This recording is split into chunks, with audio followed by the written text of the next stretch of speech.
اب آئیے ذرا ہم غور کریں خسران انسانی کا جو نقشہ اس صورت میں کھینچا گیا ہے، جس کے لیے میں ایک لفظ استعمال کرنا چاہتا ہوں. آپ نے سنا ہوگا فلسفے اور ادب کے میدان میں دی ڈیوائن کامیڈی.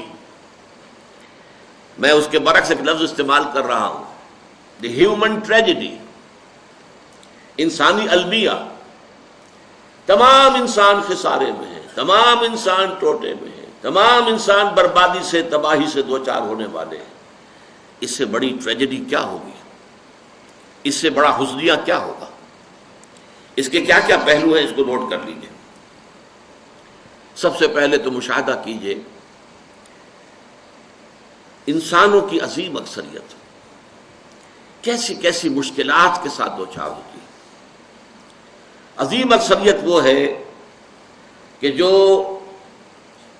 کمر توڑ دینے والی مشقت کرنے کے باوجود 2 وقت پیٹ بھر کر کھانا نہیں کھا سکتی، جن کے بچوں کو علاج کی سہولت میسر نہیں.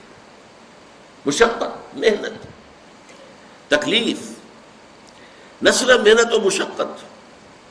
محنت و مشقت کے اعتبار سے تو ہم یہ کہہ سکتے ہیں کہ انسان بھی لدو اونٹ کے مانند ہے یا کولو کے بیل کے مانند ہے، لیکن حیوان اور انسان میں اس اعتبار سے بڑا فرق ہے. انسان میں احساسات، رنج، غم، صدمہ.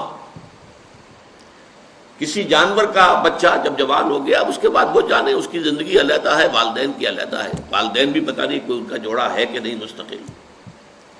لیکن یہاں کیا ہوتا ہے؟ یہاں جس اولاد کو پالا پوسا، جنہیں اپنے جگر کے ٹکڑا سمجھ کر اور اپنا پیٹ کاٹ کر جن کو پالا ہے، اگر وہی بیٹا جوان ہو کر سینہ تان کر بات کرتا ہے، یا جیسا کہ آپ سنتے ہیں باپ پر ہاتھ اٹھا لیا ہے، ماں کو مار دیا ہے، قتل کر دیا ہے، جو صدمہ اس وقت انسان کو ہوتا ہے کیا کسی حیوان کو ہوتا ہے؟ یہ صدمات، یہ رنج و غم. قرآن مجید میں ایک پوری سورہ مبارکہ ہے اسی پر، جس کا مرکزی مضمون یہی ہے. لا اقسم بہذا البلد وانت حل بہذا البلد ووالد وما ولد لقد خلقنا الانسان فی کبد. میں جو ابتدائی قسمیں ہیں ان کو اس وقت تشریح نہیں کروں گا، اس لیے کہ وہ ہمارا اس وقت کا موضوع نہیں ہے. جس چیز پر قسمیں کھائیں اللہ نے 3، لا اقسم بہذا البلد وانت حل بہذا البلد ووالد وما ولد. 3 قسمیں کھا کر بات کیا کہی؟ ہم نے انسان کو محنت اور مشقت ہی میں پیدا کیا ہے. محنت اور مشقت ہر انسان کا مقدر ہے. عام طور پر سمجھا یہ جاتا ہے کہ غریب لوگوں کے لیے یہ معاملہ ہے، نہیں. اصل میں محنت اور مشقت کی شکلیں مختلف ہیں. کوئی شخص دفتر میں بیٹھا ہوا مشقت کر رہا ہے، کسی کی ذہنی مشقت زیادہ ہے، کسی کی جسمانی مشقت زیادہ ہے.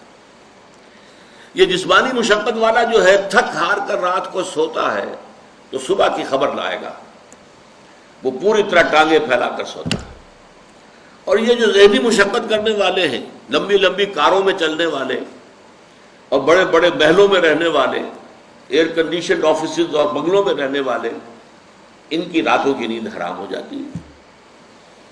ان کو جو مسائل درپیش ہوتے ہیں، انہیں جو صدمے ہوتے ہیں، انہیں جو فرسٹریشنز ہوتی ہیں، یہ نقصان ہو گیا ہے، یہ معاملہ ہو گیا ہے، فلاں نے یہ کر دیا ہے، فلاں پرابلم پیدا ہو گیا ہے، یہ ساری چیزیں جو ہے یہ اس غریب مزدور کے لیے نہیں ہوتی.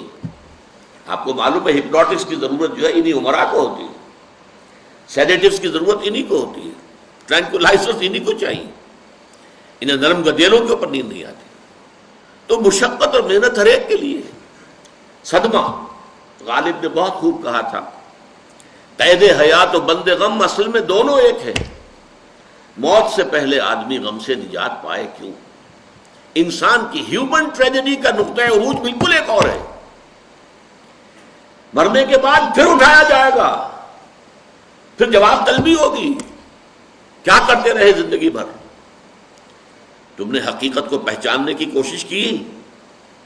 تم نے حق پر چلنے کی کوشش کی؟ یا تم نے ظلم کیے، زیادتیاں کی، ناانصافیاں کی؟ آؤ حساب دو. حیوان سے یہ محاسبہ نہیں ہے.